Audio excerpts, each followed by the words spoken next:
paciente, ¿no? Y si este paciente pues no se medica, a pesar de las reacciones, necesitamos medicar, ya que también podría causarle algún problema si es que no lo hace a tiempo. O también como en el caso del shock anafiláctico, es mejor no administrar porque el riesgo es más que el beneficio, ¿no? Va a depender también ello. A ver. Son los siguientes. Primero, tenemos contenido muy interesante sobre la materia. Comenzamos con la intro.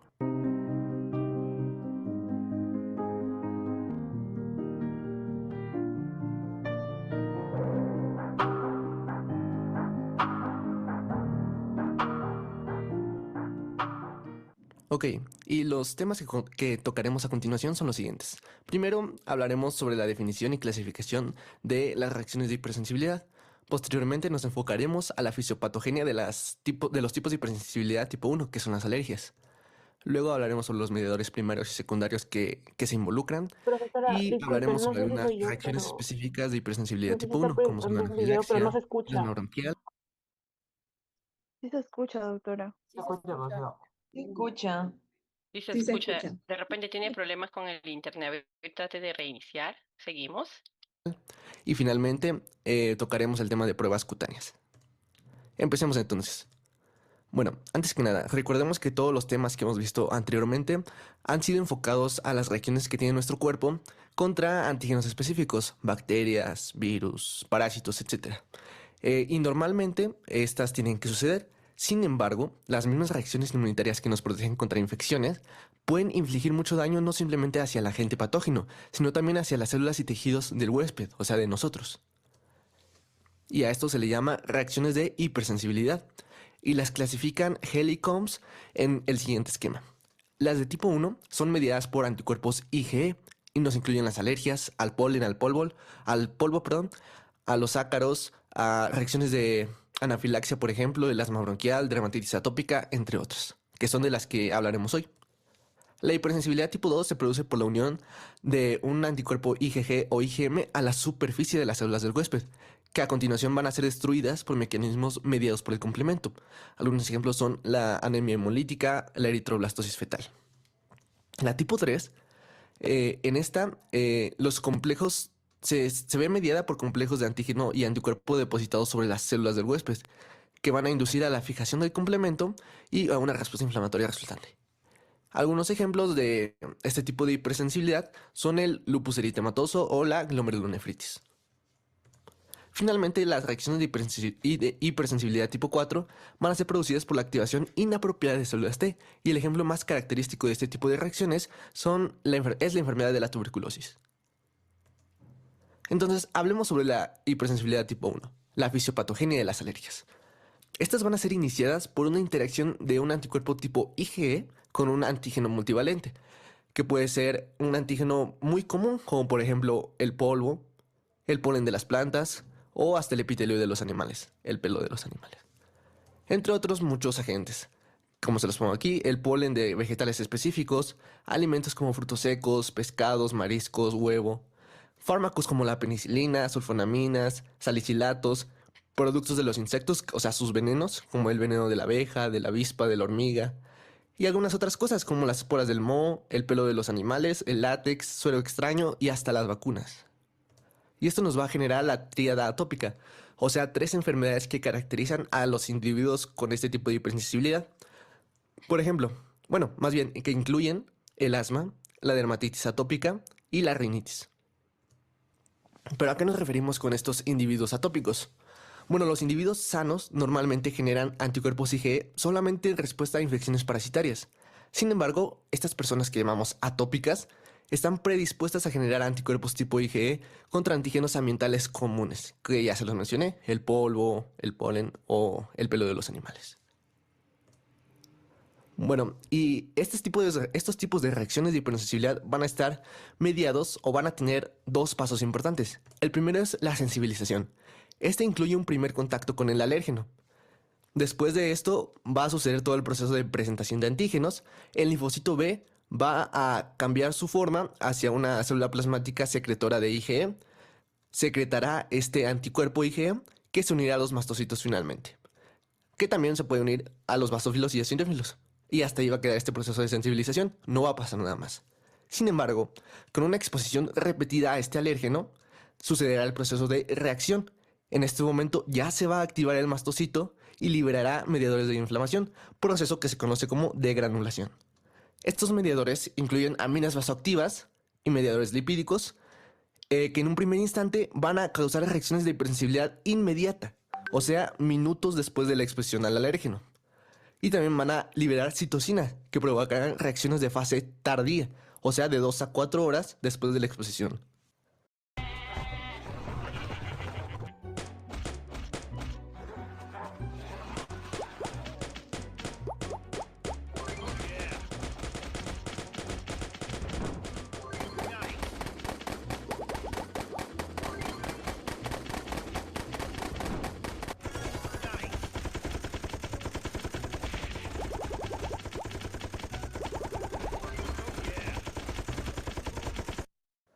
Y bueno, el papel de la inmunoglobulina E, para dejarlo bien claro, se va a unir a los receptores de alta afinidad para Ig, o sea, los FCER, ubicados en los mastocitos, basófilos y eosinófilos, o sea, en los granulocitos. Esto va a provocar la inducción de la liberación de mediadores tempranos, o también llamados primarios, y tardíos, o también llamados secundarios. Estos incluyen los siguientes. En los mediadores primarios, bueno, los definimos como mediadores preformados y que se almacenan en los gránulos antes de la activación de este mastocito o eosinófilo o basófilo. E incluyen histamina, proteasas, factor quimiotáctico de eosinófilos y de neutrófilos, o sea que los van a atraer, y la heparina. Los mediadores secundarios, por el contrario, son sintetizados después de la activación de la célula blanco. E incluyen factor activador de plaquetas, los leucotrienos, las prostaglandinas y las bradicininas. Todos estos finalmente nos van a dar como resultado manifestaciones clínicas en diferentes células del cuerpo, que incluyen las células del estroma, musculares, células nerviosas, epiteliales y hasta vasculares. Y hablemos entonces sobre estos mediadores de inflamación. Comencemos con los principales mediadores primarios, o sea, inmediatos. Y bien, la histamina va a tener sus efectos biológicos en cuestión de minutos después de la activación de los mastocitos. Y va a tener su base de estas reacciones de acuerdo a los tipos diferentes de receptores a los que se unan, que incluyen H1, H2, H3 y H4. Pero específicamente en estas reacciones de hipersensibilidad tipo 1 se van a ver involucrados los receptores tipo H1. ¿Y qué efectos va a provocar? Bueno, nos va a provocar la contracción de los músculos lisos intestinales y bronquiales, la permeabilidad aumentada de las vénulas y la secreción aumentada de moco. Y bueno, si se preguntaban qué otros efectos tiene de acuerdo a los otros receptores, se los puse aquí, simplemente para mencionarlo. Aquí bien lo dice, los tipo H1 van a tener efectos alérgicos y de inflamación, los H2 van a tener efectos gástricos en la secreción gástrica, los H3 en la neurotransmisión y los H4 también van a tener un efecto inmunomodulador. Además mencionar que la unión de la histamina a los receptores tipo H2 sobre los mastocitos y basófilos va a suprimir la degranulación, o sea, va a ser una retroalimentación negativa. Ok, continuamos con los mediadores secundarios ahora. Comenzamos con los leucotrienos y las prostaglandinas. Bueno, en una respuesta asmática, por poner un ejemplo, la contracción inicial de los músculos lisos bronquial y traqueal, se ve mediada al principio por la histamina, como ya vimos. Sin embargo, en un transcurso de 30 a 60 segundos, los leucotrienos y las prostaglandinas van a empezar a emitir señales para la contracción adicional. Y esta contracción va a ser más larga y más fuerte. Y como se lo estuve mencionando ahorita, son 1000 veces más eficaces para mediar la broncoconstricción que la histamina. Y además son estimuladores potentes de la permeabilidad vascular y de la secreción de moco. Otros mediadores secundarios son las citocinas y las quimiosinas, que van a ser secretadas por los mastocitos, los basófilos y los eosinófilos. Y entre ellas tenemos a la interleucina 4, 5, 8, 13, al factor estimulante de granulocitos y monocitos y al TNF-alfa. Todas estas, su función general, su reacción general, será la de alterar el microambiente local y van a llevar al reclutamiento de células inflamatorias como los neutrófilos y los eosinófilos. Y específicamente cada una mencionaremos cuál es su función. La interleucina 4 y la 13 van a estimular una respuesta TH2 Así van a incrementar la producción de IgE por los linfocitos B. La interleucina 5, por su parte, tiene una importancia especial en el reclutamiento y la activación de eosinófilos. La interleucina 8 actúa como un factor quimiotáctico y va a atraer a los neutrófilos, basófilos y otros subgrupos de células T al sitio de respuesta inflamatoria.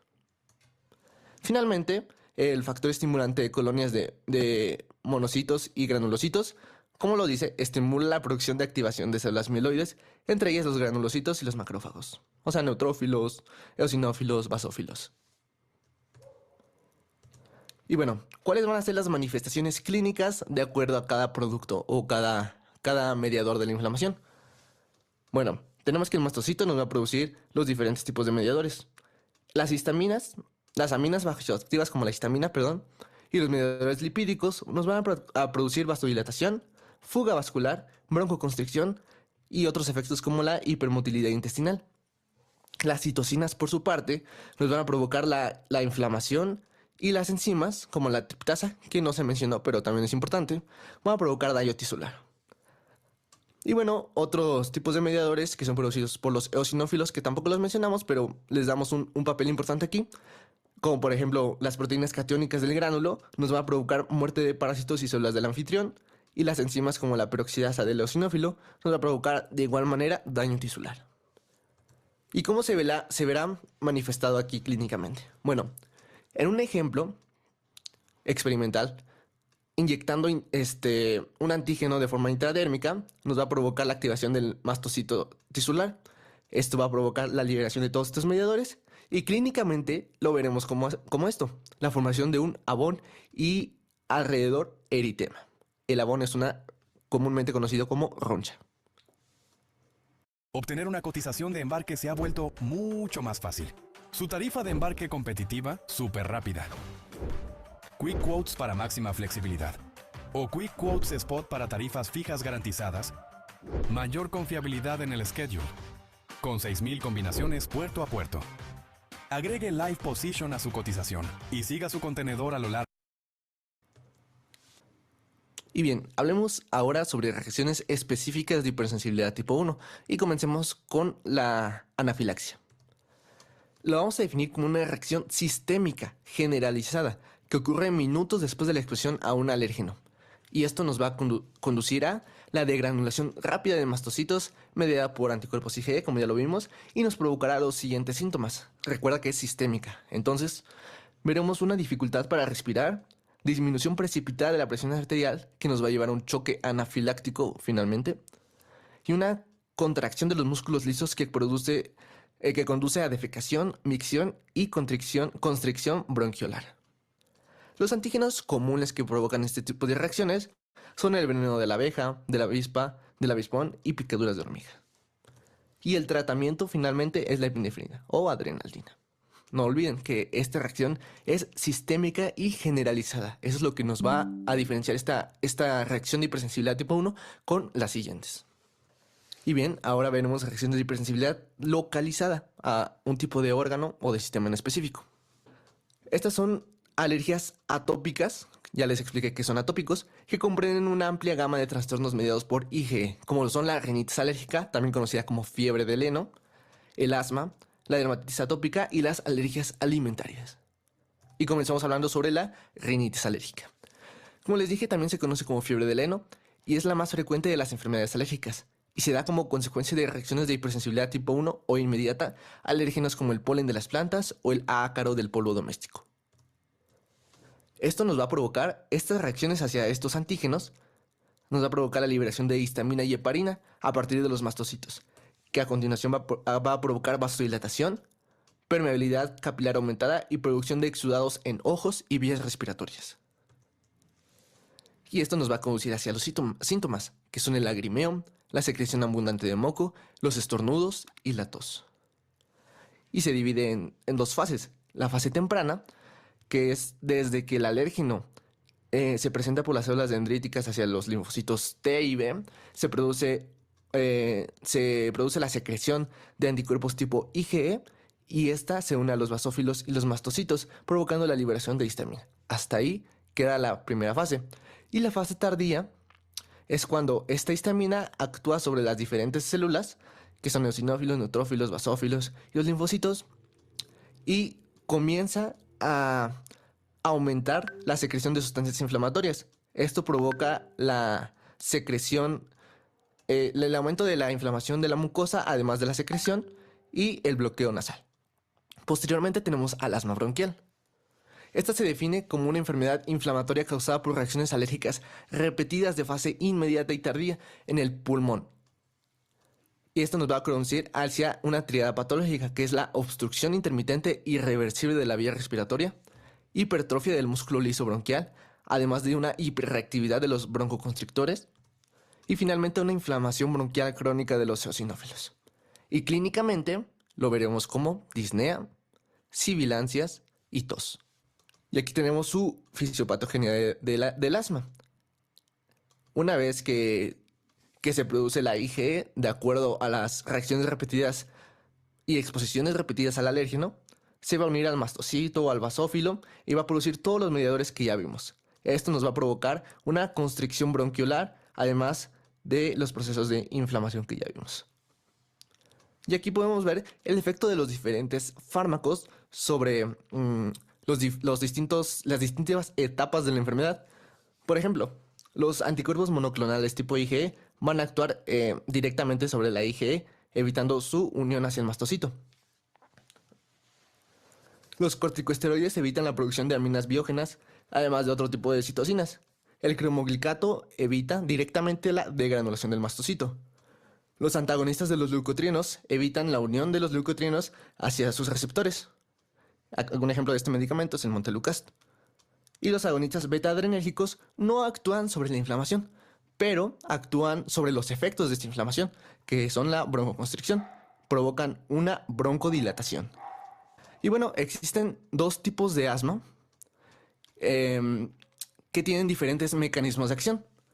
El que nos interesa en este momento son el asma tipo T2, que nos va a provocar todo este proceso que ya hemos estado viendo de reacciones de hipersensibilidad tipo 2. Sin embargo, también existe el asma no T2, tipo no T2, que va a ser provocada por diferentes factores como la obesidad o el tabaquismo. Sin embargo, lo veremos en otro video. Y bueno, los medicamentos usados en esta enfermedad son los siguientes. Primero que nada, oxígeno. Una vez que el paciente tiene dificultades para respirar o disnea, se le pone primeramente oxígeno. Y para tratar los efectos de la inflamación y la inflamación directamente, se usan los siguientes medicamentos. Broncodilatadores, que pueden ser beta-2 agonistas, que incluyen dilatadores de corta acción y de larga acción, antagonistas muscarínicos y metilxantinas como la teofilina.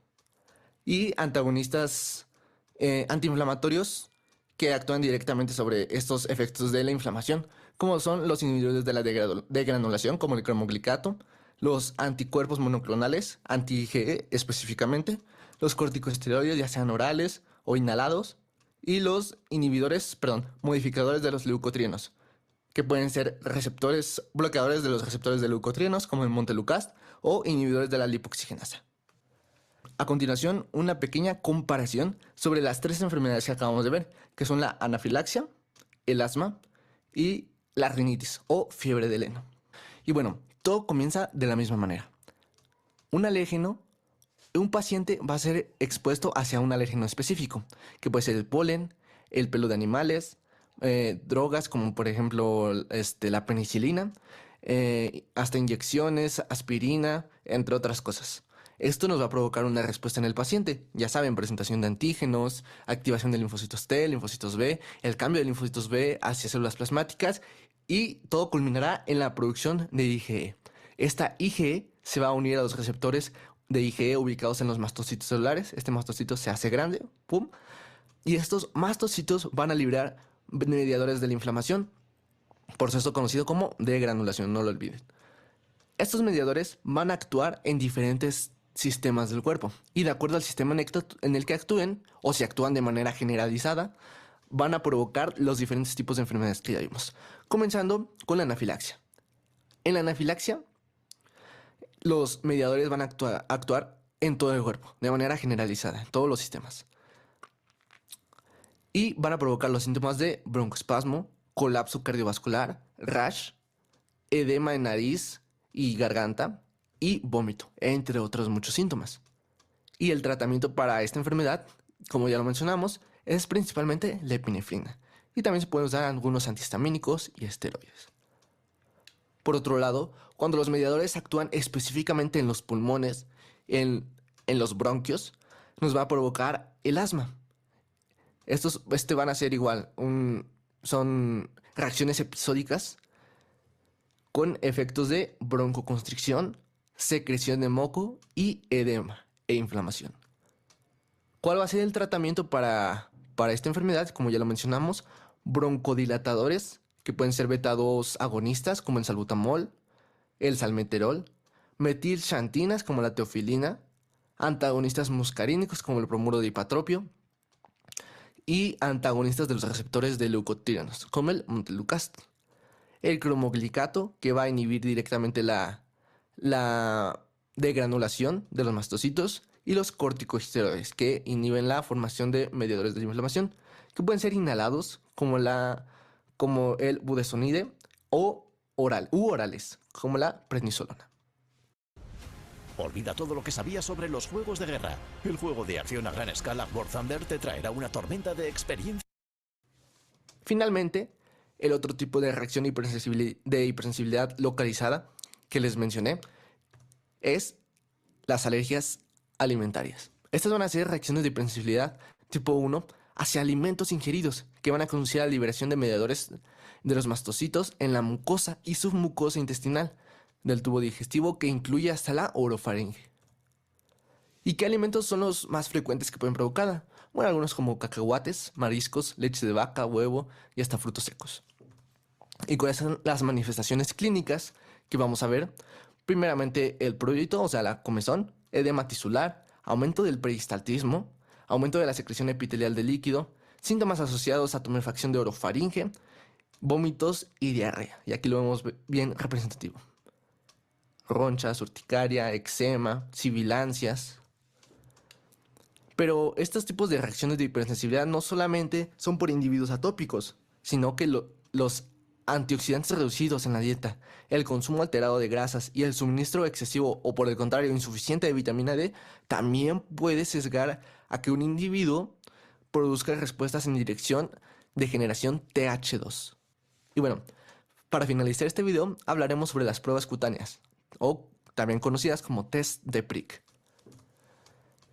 Estas van a ser procedimientos o pruebas esenciales para confirmar la sensibilización en la enfermedad alérgica mediada por IgE en sujetos con rinoconjuntivitis, con asma, con urticaria, con anafilaxia, eczema atópico o dermatitis atópica y alergia a medicamentos y alimentos.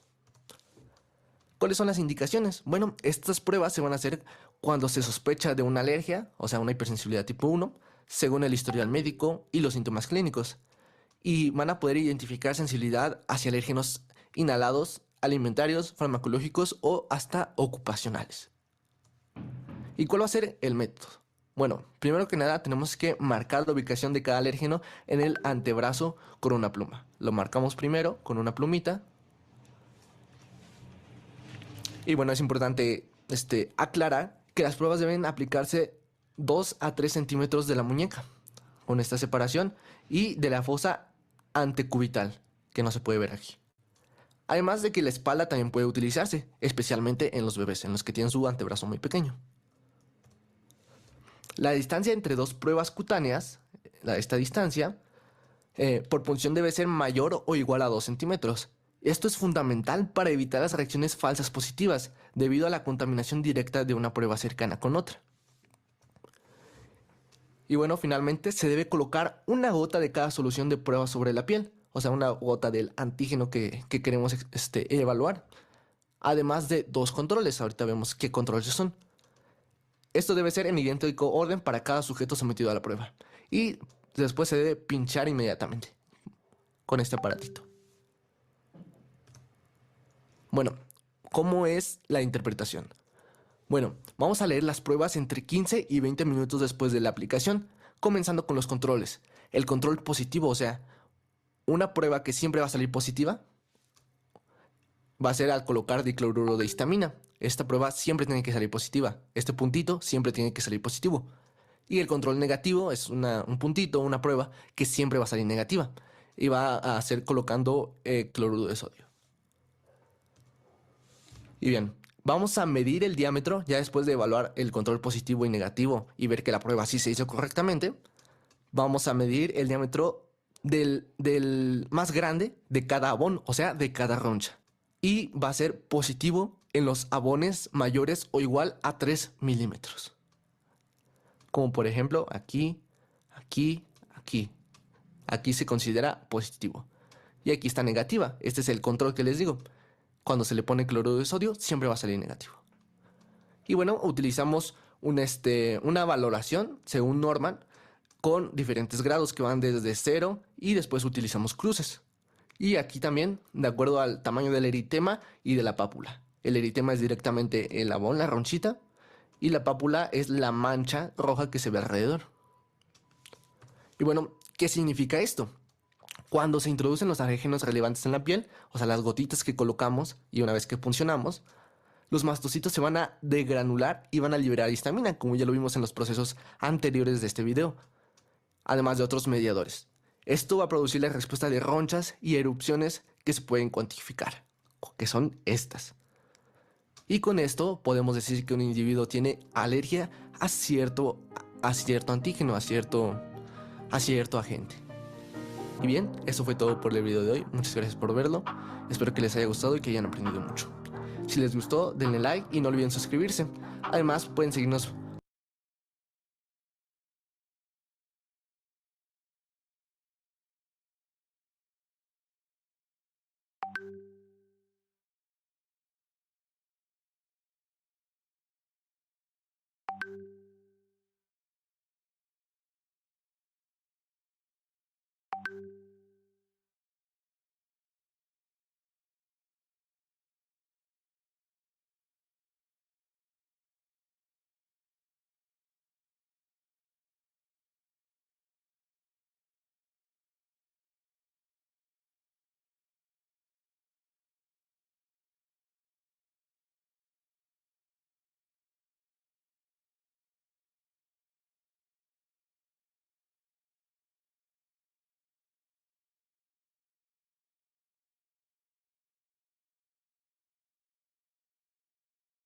Muy bien, según el video, ¿no? Según el video, eh, ahí se ha visto bastante información, pero no solamente habla de reacciones de hipersensibilidad mediadas por medicamentos, ¿no? Porque hay muchos factores que pueden condicionar una reacción de hipersensibilidad.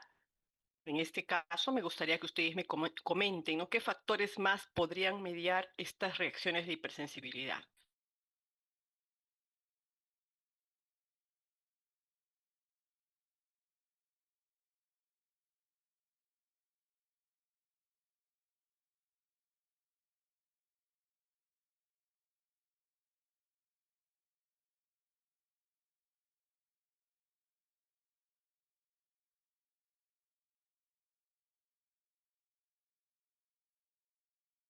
¿Serán solamente los medicamentos o también hay otras sustancias, otros compuestos que pueden condicionar eh, Los animales ponzoñosos, profesora. también? Claro, muy bien. Mm. Ah, excelente. ¿Qué pasa con nuestro sistema inmunológico cuando algo extraño, una sustancia extraña, un medicamento, algo que lo cataloga nocivo, extraño? ¿Qué pasa con... Se deprime y aumenta la histamina. Muy bien.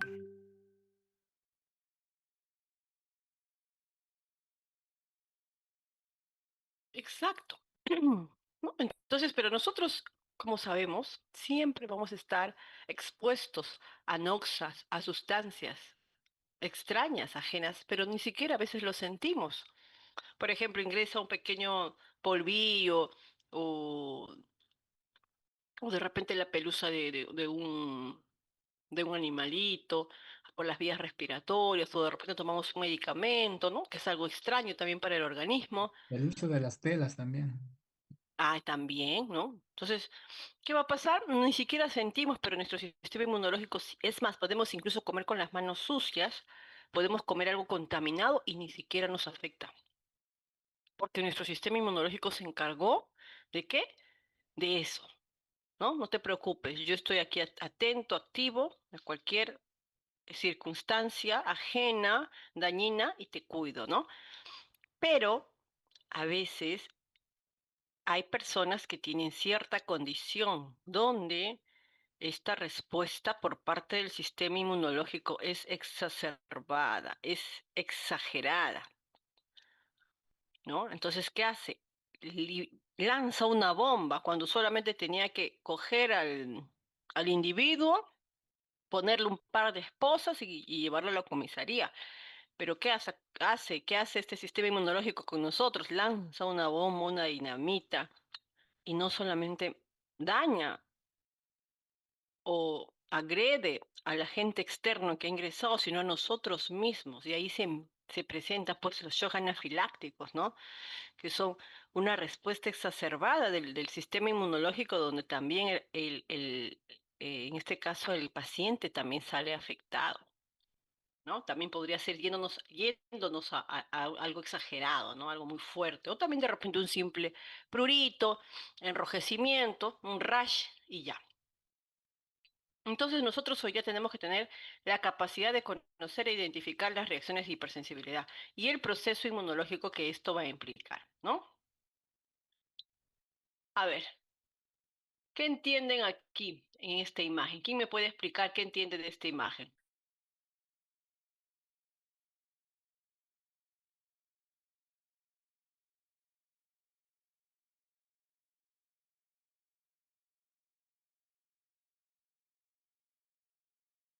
O sea, ese es cuando muchas partículas que en teoría no son malas para el organismo, en cantidad, el mismo organismo las puede identificar como malas, pero cuando solo hay pocas no le afecta al organismo o no reacciona, ¿no? Para dar una,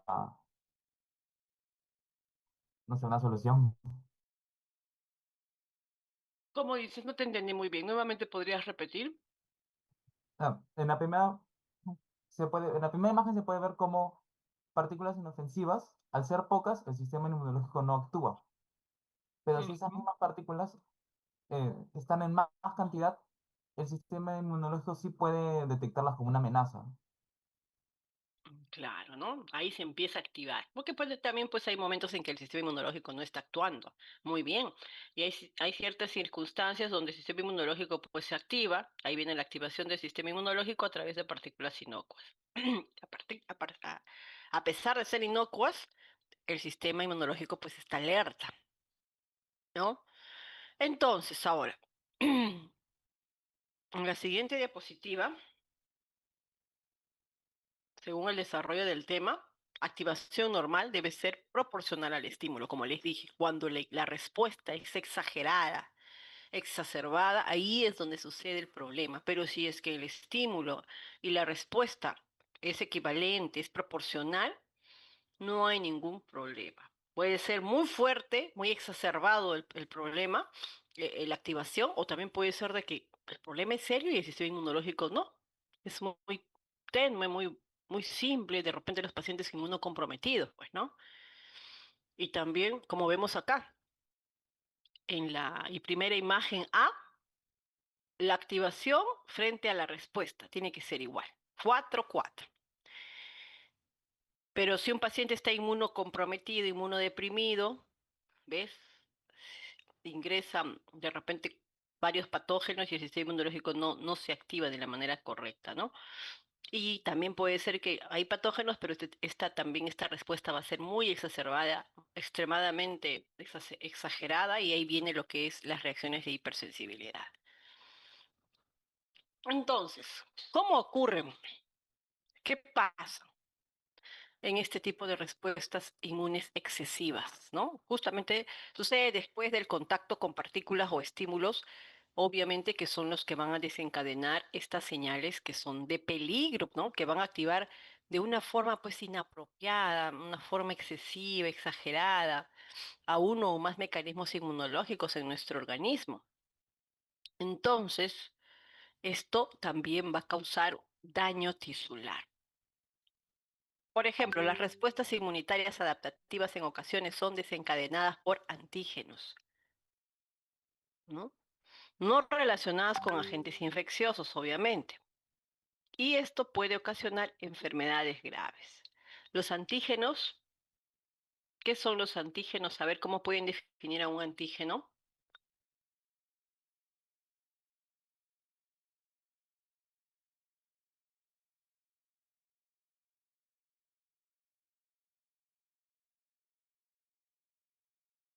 Anticuerpo y antígeno, recuerden.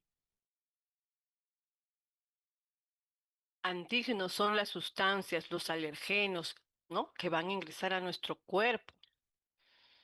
Ya, esos son los antígenos y los anticuerpos, pues son nuestras defensas. Entonces, acá bien claro dice, las respuestas inmunitarias adaptativas en ocasiones son desencadenadas por antígenos no relacionados con agentes infecciosos. No necesariamente pues un agente infeccioso va a ingresar y te va a causar daño, también puede ser cualquier otro tipo de antígeno que va a dañar. Puede esto también lograr que la persona tenga una reacción de hipersensibilidad. Estas son clasificadas por COPS y YEL. Vamos a ver. ¿Qué pasa durante el transcurso de la hipersensibilidad? ¿No? Vamos a ver. Hay una hipersensibilidad que es inmediata, que son las reacciones anafilácticas, ¿no? Que se inician por un anticuerpo o por complejos de anticuerpos. Entonces, apenas la persona tenga contacto con el antígeno, entonces inmediatamente va a sentir en minutos u horas este problema. Después que el antígeno hace contacto con este receptor sensibilizado, se desencadena este problema de hipersensibilidad inmediata. En el caso de la hipersensibilidad tardía, pues reconoce el retraso de los síntomas, ¿no? Hasta días después de la exposición recién va a tener estos problemas, ¿no? De repente rash, prurito, enrojecimiento, eritema, este, secreciones, etcétera. ¿No? Eso pasa todavía un tiempo prolongado, mientras que cuando son inmediatos, pues en horas o minutos siente estas reacciones a partir de que tienen contacto el antígeno con el anticuerpo. El antígeno puede ser el alergeno, el polen, el tabaco, y el anticuerpo pues son las inmunoglobulinas que se liberan, pues, ¿no? Para poder eh, defendernos de los agentes extraños. Combs y Head propusieron un esquema de clasificación de las reacciones de hipersensibilidad. 3 de ellos se producen dentro de la rama humoral, y en este caso van a estar mediados por anticuerpos o por complejos que les mencioné antígeno-anticuerpo, que van a estar mediados por inmunoglobulina E, que son las de tipo 1, ¿no? Que justamente se van a dar por un complejo que se va a formar entre el antígeno y el anticuerpo. También mediadas por anticuerpo tipo 2 y mediadas por inmunocomplejos tipo 3. El cuarto tipo de hipersensibilidad depende, en cambio, de las reacciones que ocurren dentro de la rama mediada por células. Se denomina hipersensibilidad tardía, que es de tipo 4. Entonces tenemos nosotros acá una clasificación de 4 tipos, de las cuales tres, estos 3 van a estar mediados, por ejemplo, por estos inmunocomplejos, por la unión del anticuerpo y el antígeno, ¿no?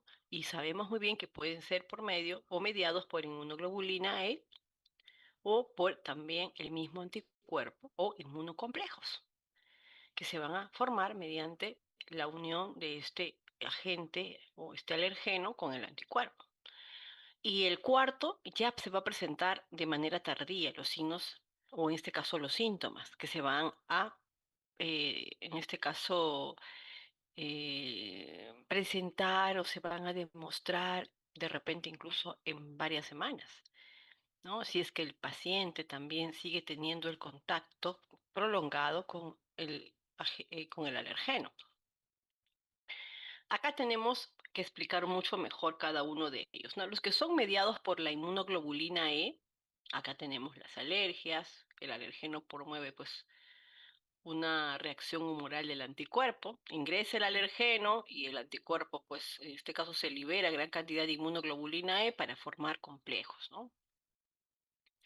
Entonces, ¿qué es lo que distingue una reacción de tipo 1 de una reacción normal, ¿no? Que es de las células plasmáticas secretadas? Pues ustedes saben muy que siempre se va a liberar, se va a secretar la inmunoglobulina E, pero a veces va a ser muy exacerbada la respuesta a la activación de estas células TH2 específicas que son propiamente del alergeno. El alergeno no es que va a poder activar cualquier tipo de célula, sino hay ciertas células que van a ser activadas específicamente por un tipo de alergeno. Entonces el anticuerpo de esta clase se fija con gran afinidad a los receptores FC. Las células mastocito tienen unos receptores llamados receptores FC y justamente el anticuerpo de esta clase se fija con gran afinidad a estos receptores sobre la superficie, que se encuentran justamente en la superficie de los mastocitos tisulares y de los basófilos sanguíneos. Y los efectos principales pues, que se van a dar durante este proceso de hipersensibilidad, se va a producir lo que es la vasodilatación, contracción del músculo liso, pueden ser también generales o localizadas según la magnitud de la liberación. Hay mediadores químicos espasmogénicos y quimiotácticos, y a la vez gran liberación de estos mediadores químicos como la histamina, los leucotrienos, las prostaglandinas, ¿no? Factor activador de plaquetas, de basófilos, ¿no? Esto va a llevar a una hiperreactividad y de esa forma pues se da lo que es la hipersensibilidad. Existen varios componentes comunes de las reacciones tipo 1, por ejemplo los alergenos, ¿no? Se refiere de manera específica a los antígenos no parasitarios capaces de estimular las reacciones de hipersensibilidad. Y estos pues se van a dar en sujetos alérgicos en una segunda exposición. Acá vemos, por ejemplo, esta persona, pues, ¿no? Tiene contacto con un alergeno, en este caso le han puesto como ejemplo polen, ¿no? El polen ingresa por las vías respiratorias, que es en este caso el antígeno, el alergeno. Esto va a activar la liberación de inmunoglobulina E, a otros más que, bueno, unos más que otros, porque no todos reaccionan de la misma forma, ¿no? Bueno, otros pueden estar en medio del polen y no tienen ningún problema, pero otros apenas tienen contacto con el polen, se libera gran cantidad de inmunoglobulina E y esto va a formar un complejo con el antígeno, que es el alergeno, juntamente con la inmunoglobulina E, formando un complejo y activando pues los receptores de las células mastocitos y esto provocando de que se liberen gran cantidad de mediadores químicos espasmogénicos y quimiotácticos. Anticuerpo reagínico, inmunoglobulina E. Entonces, la persistencia de la inmunoglobulina E en la superficie, porque ahí va a estar liberándose y liberándose porque hay un contacto con algún alergeno. Entonces, esto se va a atribuir pues a que se produzca hay una producción local pues de inmunoglobulina E en el tejido mucoso, en caso, por ejemplo, de una enfermedad alérgica, y la fuerte unión de la inmunoglobulina E con su receptor. Ahí vemos, miren, ve, el alergeno que puede ser el polen en este caso, que es el circulito celeste, ¿ya?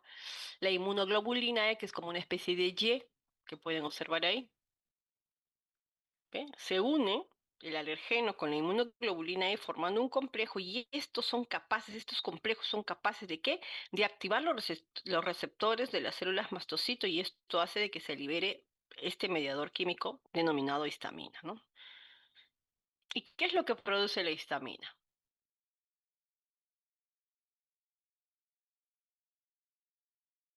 Inflamación, rash cutáneo,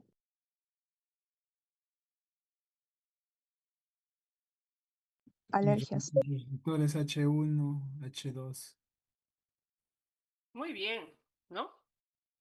Se une a receptores H1, H2, provocando pues este problema de las secreciones, ¿no? Entonces, por eso cuando están con problemas alérgicos, siempre toman antihistamínicos, ¿no? Antihistamínicos porque la histamina produce todas esas sensaciones, ¿no? El rash. Entonces, a causa de la liberación de perdón, de esta inmunoglobulina E y hacer o formar un complejo con el alergeno, se va a activar y se va a liberar la histamina, pues, ¿no? Incluso los medicamentos, ¿no? Porque estamos hablando ahorita de polen, de pelusa, de polvo, pero hay medicamentos que hacen. Uno de los alergenos también pueden ser los medicamentos, ¿no? Que producen este tipo de reacción. Mastocitos y basófilos. Las células que se fijan o que fijan inmunoglobulina E se identifican incubando leucocitos y células tisulares del ser humano con proteína de mieloma de la inmunoglobulina E. Entonces, los basófilos son granulocitos que circulan en nuestro sistema circulatorio, ¿no? De la mayor parte de los vertebrados. Entonces, los precursores de los mastocitos, de estas células que se forman en la médula ósea durante la hematopoiesis, y transportan a casi todos los tejidos periféricos vascularizados donde se diferencia. Ustedes saben muy bien pues que estas células mastocitos son las que van a propiciar porque tienen justamente estos receptores que van a ser activados por esta inmunoglobulina E para liberar, en este caso, lo que son estos mediadores químicos, ¿no? Una de ellas es la histamina, porque después también podemos hablar de los leucotrienos, ¿no? Tromboxanos y también de lo que son las prostaglandinas, que también esto conlleva lo que es la inflamación, la hiperactividad. Los receptores FC, que son fijados o fijadores de la inmunoglobulina E, porque la actividad reagínica de la inmunoglobulina E depende de su capacidad que tiene esta para poder fijarse en un receptor específico. Cuanto mayor capacidad tenga de poder fijarse en este receptor para la región FC de la cadena pesada, entonces ahí justamente se puede también directamente ver los problemas que se pueden presentar y desencadenar, ¿no? Cuanto más sea esta fijación, mayor será la respuesta. Y existen estos receptores de afinidad, que son los receptores FCR. Entonces, los mastocitos y los basófilos expresan FCRI y fija la inmunoglobulina E. Esta inmunoglobulina E va a tener, obviamente, alta afinidad, mucha afinidad con estos receptores, una elevada afinidad que va a permitir que se fije a pesar de la concentración sérica baja que está de repente en sangre, ¿no? Y eso va a propiciar, al tener esa afinidad con estos receptores de las células mastocito, va a propiciar más aún esta respuesta exagerada, exacerbada que se produce a causa de el ingreso de un alergeno. Acá podemos ver la inmunoglobulina es secretada por células plasmáticas. Se une a un receptor FC. Este receptor es de alta afinidad en las células cebadas. Perdón. Acá podemos ver, estas parecen Y, son inmunoglobulina E. Como pueden ver, tiene alta, tiene alta afinidad con estos receptores. Las células cebadas activadas, obviamente que cuando se unen a estos receptores no solamente van a tener afinidad, sino también van a tener actividad al unirse a estas células cebadas, activan, son afines y activan estas células y hacen contacto y esto hacen de que se secreten señales para estimular a las células B para la producción de inmunoglobulina E. Métodos para identificar la hipersensibilidad. Las que estuvimos viendo, ¿no? Se pueden hacer algunas pruebas cutáneas, se producen cantidades mínimas, pues, ¿no? Del alergeno potenciales en sitios específicos de la piel por inyección intradérmica o raspado superficial. Esa es una forma también de poder identificar si esta persona es alérgica o no. Especialmente lo hacemos con medicamentos, ¿no? La ventana de la prueba cutánea, la ventaja, perdón, de la prueba cutánea consiste en que es relativamente económica, ¿no? Cualquiera lo puede hacer y permite investigar gran número de alergenos al mismo tiempo, pero también así como tiene ventajas, tiene sus desventajas, radica en que a veces el individuo resulta sensibilizado a los nuevos alergenos y en casos raros estos inducen choque anafiláctico sistémico. Hay que tener mucho cuidado, o sea, así como hay Ventajas también corremos un riesgo de que estos individuos que se someten a esta prueba pues resulten sensibilizados, ¿no? A estos nuevos alergenos, pues incluso puede producir este shock anafiláctico, sistémico ya, pues, ¿no? Que puede producir, incluso llevar a la muerte. Otro método para valorar la hipersensibilidad tipo 1 consiste en la prueba de radioinmunosorbencia, ¿no? Esta técnica altamente sensible que se basa en el radioinmunoensayo que puede identificar cantidades nanomolares totales de inmunoglobulina E, que también es una prueba bastante específica, pero también es costosa, ¿no? Y no la pueden hacer en cualquier momento. La prueba de radioalergosorbencia, similar a la anterior, que detecta la concentración sérica de inmunoglobulina E específica de un alergeno determinado. Acá más, va a ser mucho más específico porque recordemos, pues, ¿no? Que al ser específico también va a tener mayor afinidad a este tipo de receptores FC, de las cuales pues van a conllevar la liberación de mediadores químicos. Acá podemos ver algunas enfermedades alérgicas, como por ejemplo la más conocida, pues el asma bronquial, ¿no?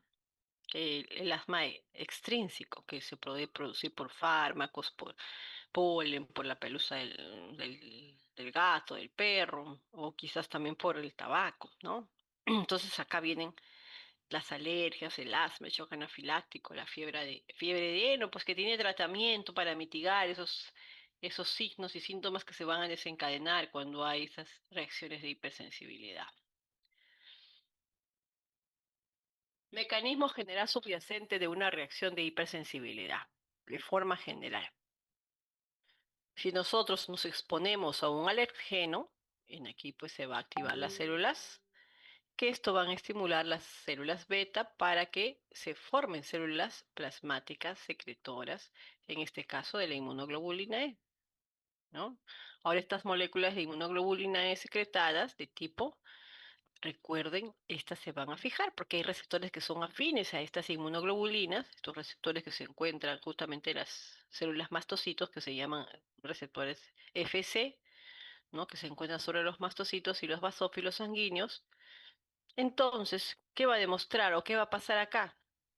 De repente, cuando la exposición es prolongada, sostenida, o hay una segunda exposición al alergeno, esto produce un enlace. Se va a entrecruzar la inmunoglobulina E con el alergeno y esto va a fijar. Y por ende, pues se va a activar estos receptores de las células mastocito, haciendo de que se liberen estos mediadores químicos, ¿no? Espasmogénicos y quimiotácticos, con una actividad pues bastante, ¿cómo les puedo decir? Una actividad bastante agresiva, ¿no? Entonces van a producir pues contracción del músculo liso, aumento de la permeabilidad vascular, vasodilatación y todos los signos y síntomas pues se van a desencadenar cuando se activan estos o se liberan estos mediadores químicos espasmogénicos y quimiotácticos, ¿no? En el caso de la hipersensibilidad citotóxica mediada por anticuerpos tipo 2, aquí se va a caracterizar más por la destrucción de células mediadas por anticuerpos. El anticuerpo, recuerden que es nuestras defensas que pueden activar el sistema del complemento al crear poros en la membrana de la célula extraña. Crean esos poros, ¿no? O y también intervenir en la destrucción celular o propiciar la citotoxicidad mediada por células dependientes de anticuerpos, para que de esa forma pues se pueda defender de estos agentes extraños, ¿no? En este proceso, las células citotóxicas, o sea, que son tóxicas para las células, su mismo nombre lo dice, tienen receptores FC y se fijan en la región FC de anticuerpos, en las células blanco, y esto promueve la destrucción también de estas. El anticuerpo fijo a una célula extraña puede actuar también como opsonina. ¿Qué es opsonina? No sé si alguna vez han escuchado ese término. A ver, alguien que sepa y me lo explique de repente en todo su largo, en toda su larga trayectoria mm, de repente de estar en la universidad, ¿no? Han escuchado, tener una clase, esto de las opsonina.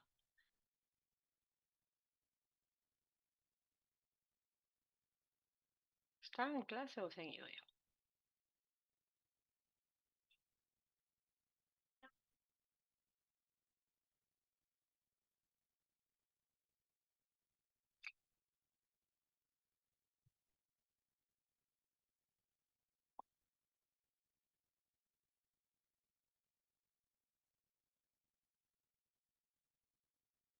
Muy bien, claro. Y generalmente estas son de característica proteica, chicos, ¿ya? Que se va a unir justamente a esos antígenos, a esos alergenos cuando ingresan a nuestro cuerpo. Esos antígenos pueden ser los patógenos, las bacterias, células dañadas, ¿no?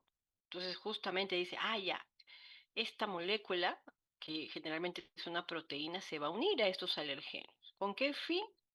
De repente puede ser para fagocitarlos, ¿no? Ahí nosotros podemos también decir que son nuestros coadyuvantes de nuestro sistema inmunológico, ¿ya? Marcan a esos patógenos que ingresan, a esos alergenos que ingresan a nuestro cuerpo, los marcan para que otras células del sistema inmunológico puedan destruirlos.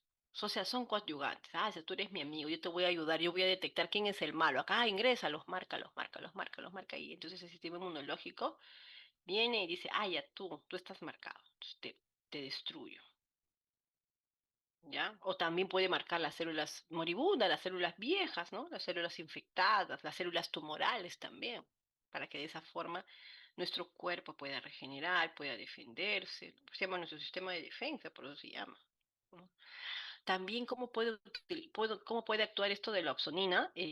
Reconoce eh, partículas invasoras, pues, que han ingresado a nuestro organismo, para que también otras células que hacen el mecanismo de la fagocitosis lo puedan hacer, porque ya están marcadas, están identificadas, incluso las dirige, mira, aquí está, estas son, haz tu trabajo.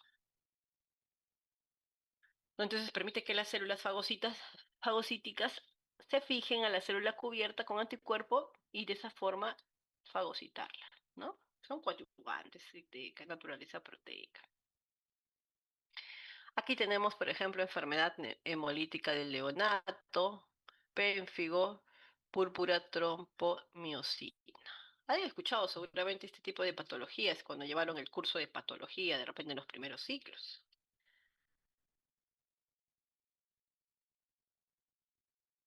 ¿Sí o no? ¿Qué causa el pénfigo? Tanto bueno, que acá se habla, ¿no? Ustedes saben muy bien que esas enfermedades que estamos viendo aquí son enfermedades autoinmunes, es un problema donde nuestro propio sistema inmunitario, ¿no? Produce estos anticuerpos contra proteínas específicas en la piel y las membranas, ¿no? Las mucosas. ¿Y qué pasa? ¿Qué pasa cuando una persona tiene este problema? Obviamente que estos problemas o patologías autoinmunes no tienen cura, ¿no? Solamente las podemos manejar con medicamentos para poder aliviar esos signos, síntomas, ¿no? O producir de repente, en este caso del pénfigo, para que no se formen las ampollas, ¿no? Entonces, y también hay un tratamiento no farmacológico, ¿no? También es importante esto. Puede ser también algunas enfermedades autoinmunes que son crónicas, algunas que pueden estar, pues solamente es una condición, un tiempo, ¿no? Y después desaparecen. Por eso el tratamiento para ese tipo de problemas, aparte de los corticoides, también son moduladores de la enfermedad, ¿no? Para que es inmunomoduladores también. Hipersensibilidad por inmunocomplejos tipo 3, ¿no? Grandes cantidades de inmunocomplejos. Pueden ocasionar reacciones de hipersensibilidad que lesionan los tejidos. Y cuanto mayor sea la cantidad de inmunocomplejos, chicos, la reacción va a ser mucho mayor. La magnitud de la reacción va a estar justamente directamente proporcional con la cantidad de inmunocomplejos y también cómo se distribuye en el organismo, en nuestro cuerpo. Ocurren cuando los inmunocomplejos activan la serie de moléculas efectoras de la inmunidad del sistema del complemento. ¿Qué es el sistema del complemento? Hace rato también hablamos, me había olvidado de comentarles eso. ¿Qué es el sistema de complemento?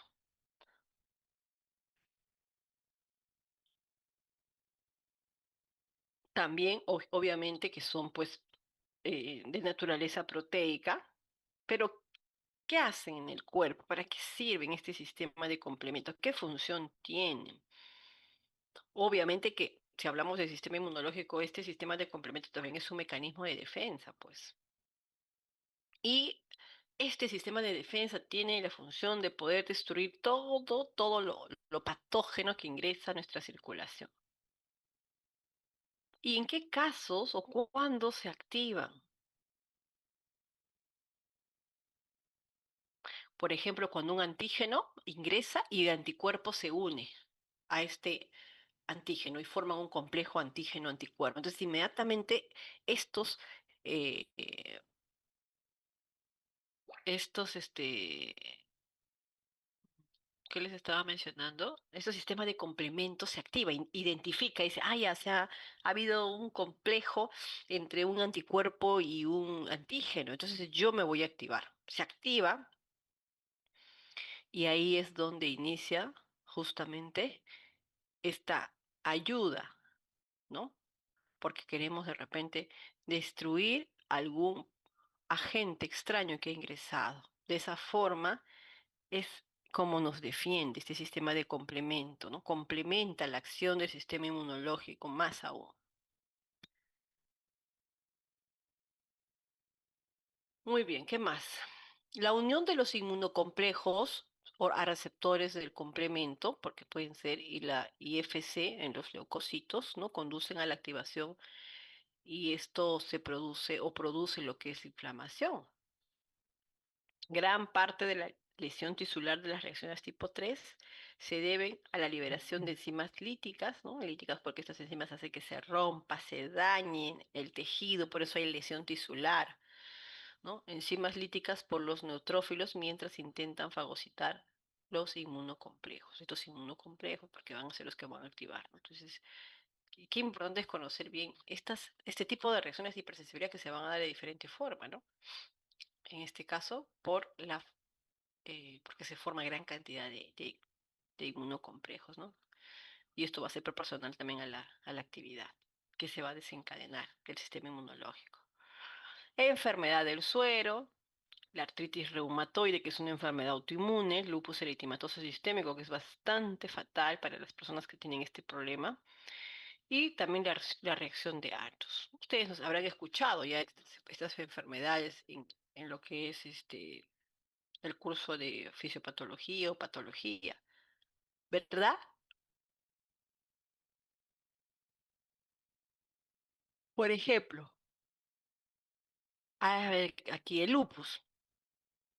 Es un problema autoinmune lo que destruye, más que nada, ataca a todo lo que son órganos blancos, ¿no? Nuestro propio sistema inmunológico ataca y destruye órganos blancos. Por eso las personas con lupus tienen problemas a nivel sistema nervioso, gastrointestinal, articulaciones, ¿no? El artritis reumatoide, pues ataca todo lo que son articulaciones, ¿no? Muy diferente tener artrosis, que es de repente por la edad, ¿no? Pero artritis reumatoide es generalizado, ¿no? Y la reacción de Artus,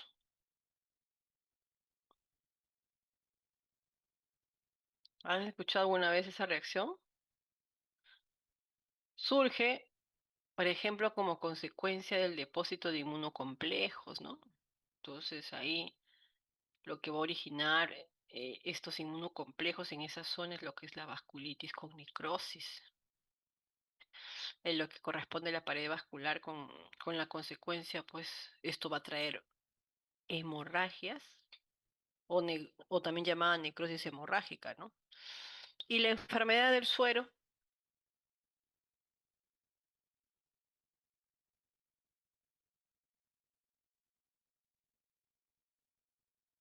¿qué produce o por qué se produce la enfermedad del suero? Obviamente que sabemos que los elementos del sistema inmunitario y el antisuero se van a combinar y forman complejos inmunitarios, ¿no? Los cuales causan, pues, en esa zona, en el paciente, problemas de inflamación. Y también algunos medicamentos la pueden ocasionar, como las penicilinas, ¿no? El cefaclor, que causan una reacción similar. Hipersensibilidad tipo 4 o también llamada tardía, ¿no? Cuantos- Cuando algunas poblaciones de las células TH activadas se encuentran con ciertos tipos de antígenos. Recuerden que los antígenos son los alergenos, los agentes extraños, ¿no? ¿Qué va a pasar? Se van a secretar lo que son citocinas que inducen la reacción inflamatoria localizada, que se denomina hipersensibilidad tardía, pues la activación por antígeno de las células H1, TH1 sensibilizadas, induce también de esa manera que haya aumento de la liberación de diversas citocinas, ¿no? Que hacen pues que se acumulen macrófagos y esto tiene un proceso, por eso se llama tardía, no es que se aparece de la noche a la mañana, ¿no? Entonces ahí es donde se va a activar y el efecto neto de la activación de estos macrófagos también lo que va a provocar al activarse estos macrófagos se van a liberar lo que son enzimas que rompen, líticas, por eso se llama, ¿no? Que van a romper tejidos, producen lesión tisular localizada. Existen diversas fases de la reacción de hipersensibilidad tardía, ¿ya? Entonces, hay que recordar que este tipo de hipersensibilidad más que nada está mediada por la activación y la liberación de macrófagos, ¿ya? Entonces, esto va a propiciar ciertas enzimas que van a causar, pues, el daño tisular. ¿Por qué se le llama tardía? Ya habíamos mencionado, a ver si recuerda.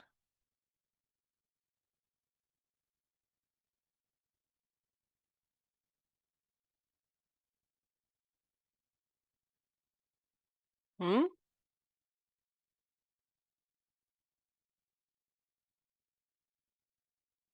Mu- Claro, muy bien. Y existen esas fases, son más, estos procesos son más largos, ¿no?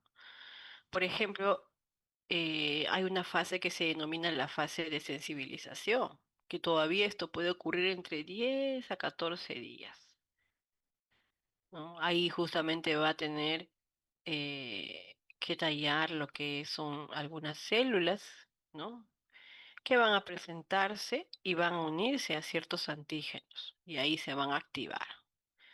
Y esa fase justamente es el inicio de cómo se va a desencadenar este problema a nivel del tejido e incluso si nosotros hablamos de esta fase de sensibilización, justamente es la primera etapa para que en esta fase del problema de hipersensibilidad, ¿no? Porque recordemos que tenemos tipo 1, tipo 2, tipo 3, tipo 4, se diferencie de los demás porque este va a tardar más por las etapas que se va a tener en cuenta dentro de lo que es eh, ese tipo de reacciones. Por ejemplo, ¿qué podemos ver en la imagen? Yo sé que la imagen está muy pequeñita, ¿no? Pero más que nada, si vemos, bueno, si le hacemos un zoom, un zoom, un zoom, eh, esta respuesta que se va a dar por esta reacción de hipersensibilidad tipo 4 es retardada. ¿Y por qué va a ser retardada por estas fases que se van a dar? Que van a estar mediadas por células que van a estar expuestas a unirse con estos antígenos, que son obviamente los alergenos. Aquí pues la reacción va a implicar que los linfocitos T, ¿no? Implica que los linfocitos T y en este caso denominados anticuerpos, ¿no? Se desarrolla durante varios días en estas etapas. ¿Ya? Obviamente que estos linfocitos T pues han estado o han sido previamente sensibilizados. Entonces, estos van a iniciar una lucha, ellos van a iniciar una defensa inmune lenta. Obviamente que a partir de ello ya empieza a existir lo que es el daño tisular. No es que no va a haber, pero no se va a notar, va a ser bastante lento. Estos linfocitos T que van a colaborar con esta actividad, con esta activación del proceso, ¿no? Que se va a mediar durante todo este proceso, mediado aquí se va a liberar o se va a mediar por citocinas, ¿no? ¿Y qué son las citocinas? Y aparte de eso también, chicos, citotóxicos, o sea, liberan células tóxicas para que de esa forma puedan atacar a este alergeno que ha ingresado. liberan directamente acá, como les dije, citotoxinas a las células infectadas para que estas células sean destruidas, porque hay células infectadas, hay células disfuncionales que ya no sirven, que están provocando la lisis tisular. Entonces, estas células citotóxicas van a hacer de que estas desaparezcan, ¿no? Y ahí pues se pueden hacer varias pruebas, obviamente para identificarlo, pruebas de diagnóstico, hallazgos, para que de esa manera también se le dé el tratamiento adecuado. Usualmente pues este tipo de problemas se trata con glucocorticoides, ¿no? También con terapia inmunosupresora, ¿no? Recordamos que también los glucocorticoides tienen tienen también como un efecto inmunosupresor, ¿no? Y dependiendo de la patología, ¿no? Por ejemplo, acetioprina o de repente hidroxicloroquina, que también se utiliza para otro tipo de problemas, pero también para problemas autoinmunes, ¿no? Que son mucho más severos. Acá puede ser la dermatitis, rechazo a trasplantes, por ejemplo, una persona que también se puede liberar todo esto que es tardío cuando se le hace el trasplante de órgano, ¿no? El cuerpo rechaza por ser algo diferente, algo distinto, algo que no pertenece a su cuerpo. Obviamente que el sistema inmunológico se activa y empieza a dañar al nuevo órgano. Para eso se le da los inmunomoduladores, inmunosupresores, pero hay que tener mucho cuidado con los pacientes que están con inmunosupresores, ¿no? Porque imagínense, cualquier infección podría también acabar con ellos. Tienen que cuidarse bastante porque tienen que deprimir el sistema inmunológico para que de esa forma el órgano pues no sea rechazado, ¿no? Prueba de tuberculina, rinitis alérgica crónica. Ya que está todo el resumen, ¿no? Tipo uno, tipo 2, tipo 3, que son las que se dan al momento, y la tardía, que es la tipo 4, ¿no? Inmunoglobulina E en el tipo uno, el tipo 2 inmunoglobulina G, en el tipo 3 inmunoglobulina G. Y acá, en el tipo 4, pues ya son células, como les había mencionado, que que van a ser activadas mediante mediadores químicos y por ende van a poder o van a manifestarse ciertos signos y síntomas de manera tardía, porque ya lleva un proceso más largo, ¿no? Aquí también vemos que en cada tipo hay antígenos, mecanismo efector, en el caso del tipo uno es activación de la célula cebada, tipo uno, en el tipo 2 complemento, ¿no? Se activa el sistema de complemento, anticuerpo, altera la señalización. Tipo 4 pues también ya vemos lo que es la activación de macrófagos, la citotoxicidad que les estaba comentando. Y ahí vemos los ejemplos. Tipo uno pues una rinitis alérgica, un asma, ¿no? Anafilaxia general. Tipo 2 podemos ver algunas alergias con fármacos, ejemplo las penicilinas, ¿no? Urticaria. Tipo 3 enfermedad del suero, que les había comentado. Tipo 4 ¿no? Dermatitis de contacto, ¿no? Personas que agarran la frazada o agarran una tela empiezan a tener un rash, ¿no? Una alergia. O tenía una amiga que tenía su escobita de madera, el manguito de madera. Uy, ¿para qué cogía el manguito y ya sentía el problema, ¿no? A eso se llama dermatitis de contacto, contacto con frazadas, con algo áspero, ¿no? Asma crónica, rinitis alérgica crónica o también rechazo a trasplante o injerto, ¿no? Que también podría ser que se activen estos mediadores. Muy bien. ¿Alguna pregunta hasta ahí, chicos? De repente quieran hacer algún comentario o algo que de repente les llame la atención que tenga que ver con estas reacciones de hipersensibilidad. Sería interesantísimo que me las mencionen.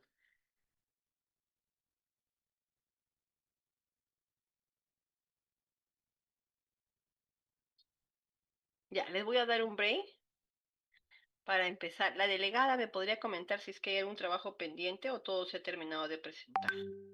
Todo se terminó, doctora. Ya, entonces son las 9:20. A las 9:30 regresamos para entrar a lo que es laboratorio, a hacer la práctica, ¿ya? Les doy un break.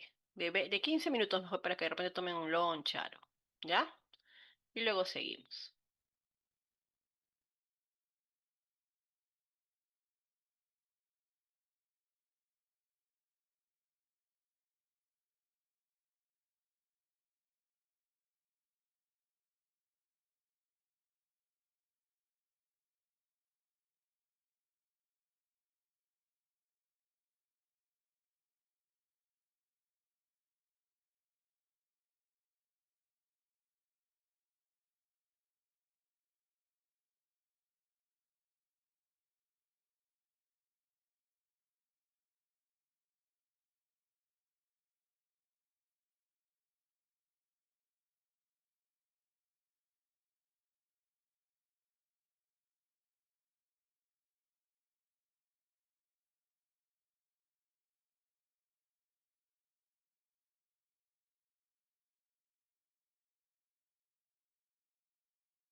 Muy bien. Entonces vamos a iniciar con la parte de práctica ahora. Delegada, ¿cuántos alumnos son? ¿Cuántos grupos son, perdón? ¿Me puedes mencionar? 5, me parece.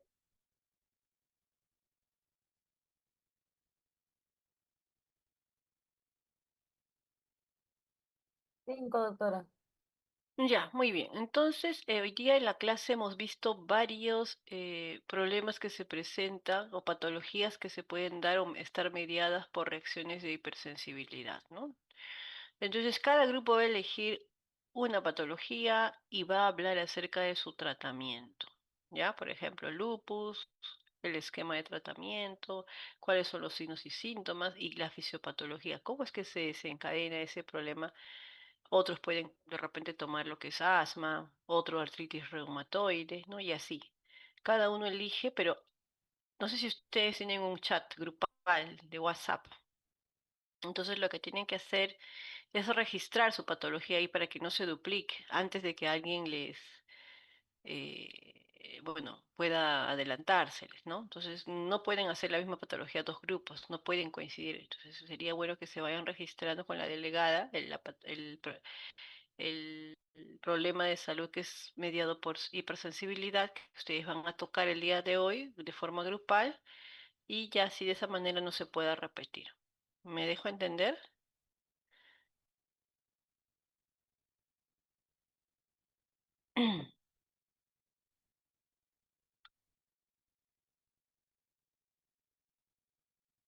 Recording stopped.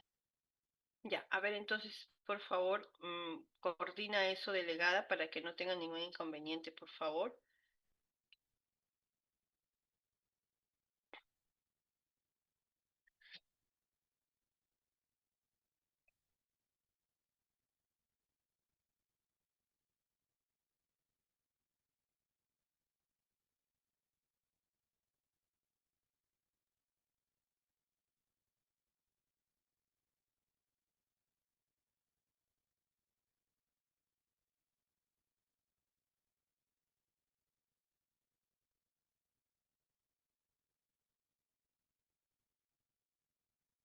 Empiezan a trabajar, ya tenemos 9:40, a las 10:05 cierro las salas, ¿ya?